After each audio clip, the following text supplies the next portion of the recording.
सूरजपुर में श्री राम आदर्श रामलीला कमेटी के तत्वावधान में दशहरा पर्व मनाया गया।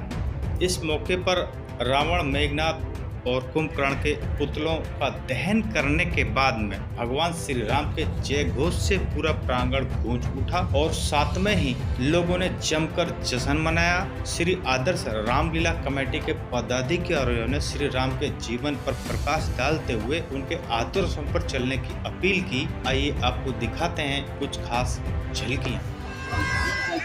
जो भरा नहीं भावों से और बहती जिसमें रसधार नहीं, अरे वह हृदय नहीं पत्थर है जिसे अपने श्री राम से प्यार नहीं। प्यारे साथियों, आदरणीय सम्मानीय हमारे रामलीला कमेटी के सभा अध्यक्ष महोदय भाई बड़े भाई श्रीचंद शर्मा जी, श्रीचंद भाटी जी, कोई बात नहीं, और आज वशिष्ठ जी के साथ में कोई बात नहीं, श्रीचंद भाटी जी और भाई हमारे सतपाल शर्मा जी और कोषाध्यक्ष हमारे भाई विशाल गोयल जी, भाई जयदेव शर्मा जी और रामलीला कमेटी के मेरे सभी श्याम सुंदर जी के जो निर्देशन में हैं वो सभी कलाकार बंधु, गंगा यमुना सीता की तरह पवित्र मेरी माता और बहनों और देश के होनहार कर्णधार छोटे छोटे प्यारे प्यारे बच्चों, ये आप सभी जानते हैं कि लाखों वर्षों से हमारी यह रामलीला चली आ रही है।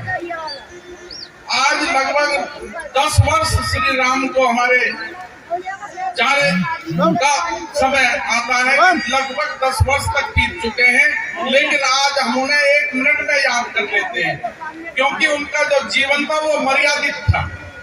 उन्होंने बुराइयों को समाप्त किया और अच्छाइयों को ग्रहण किया, माता और पिता की आज्ञा का पालन किया और परिस्थिति में भी, विषम परिस्थिति में भी वो कभी घबराए नहीं।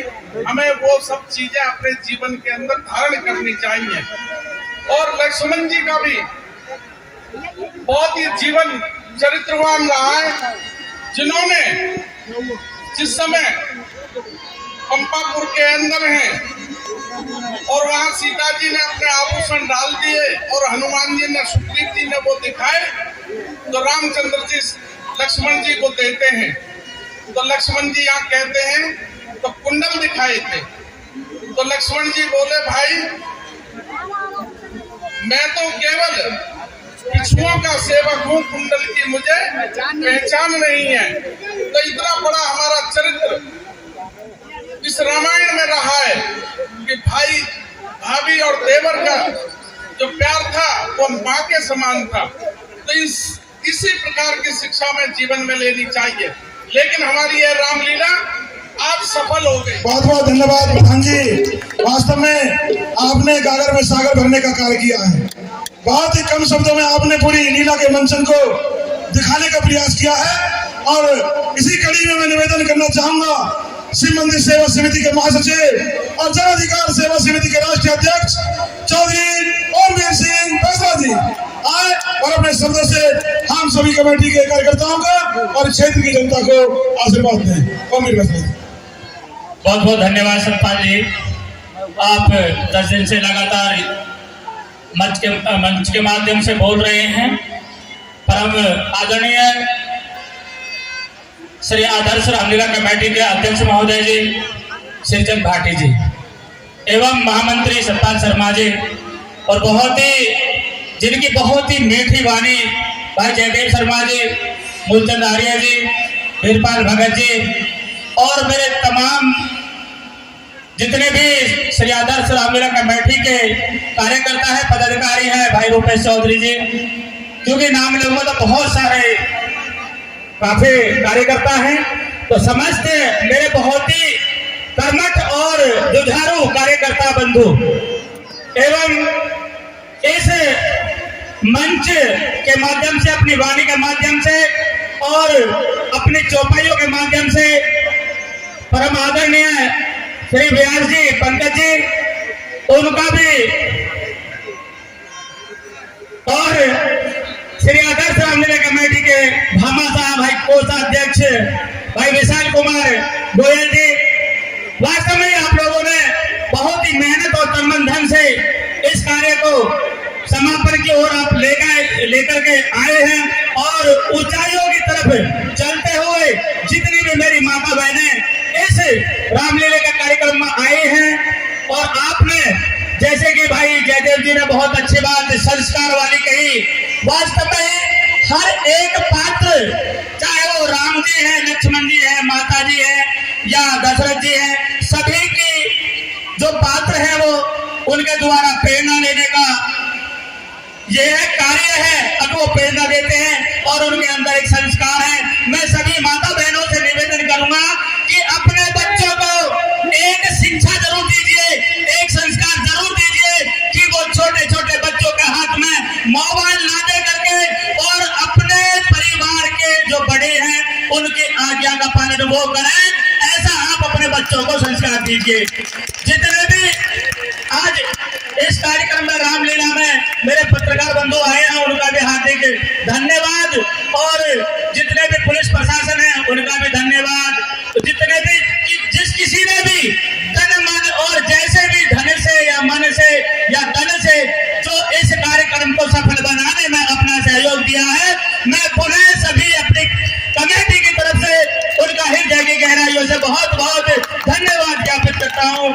जय हिंद, जय भारत, जय श्री राम, जय श्री राम, बहुत बहुत धन्यवाद चौधरी ओमवीर सिंह बैसला जी, आपने बहुत ही अच्छे शब्दों से सभी का धन्यवाद ज्ञापित किया। और अंत में मैं अपने परम श्रद्धेय गुरु जी छतरपाल व्यास जी से निवेदन करूंगा कि उनका भी वो भी अपने शब्दों के माध्यम से हम सभी को लाभान्वित करें। छतरपाल व्यास जी। बोलिए राजा रामचंद्र भगवान की, बोलिए पवन सुत हनुमान की, बोलिए लक्ष्मण यति की।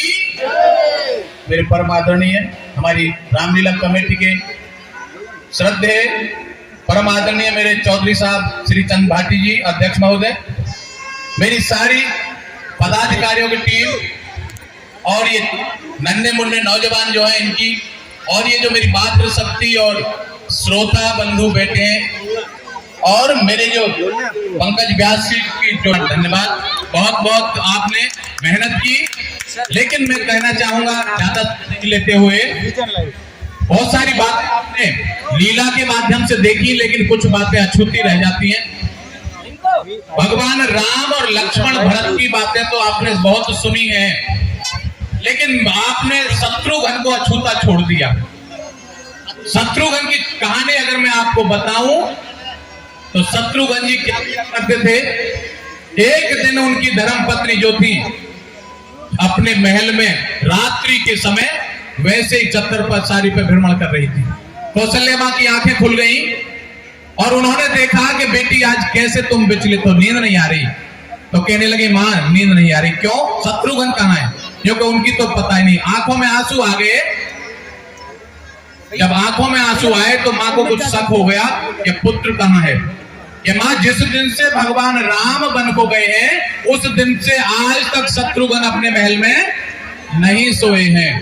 तो मां ने अपने अंगरक्षकों को साथ लिया और सीधी भरत जी के पास पहुंच गई, और वहां जाकर के देखते हैं नंदीग्राम में जहां पर भरत जी विराजमान थे कुटिया में, उस कुटिया के बाहर शत्रुघ्न जी एक पत्थर के टुकड़े पर सर टेक करके बैठे हुए हैं। ये होता है हमारी लीला का मंचन के माध्यम से जो चीज दिखाई जाती है, भाई को कैसा प्यार होना चाहिए। तीन भाइयों की बातें तो सुनी, लेकिन अछूते भाई जिसकी पता ही नहीं थी उसकी बातें हमें सुनना चाहिए। इस वीडियो को लाइक करें, हमारे चैनल को सब्सक्राइब करें और बेल आइकन जरूर प्रेस करें।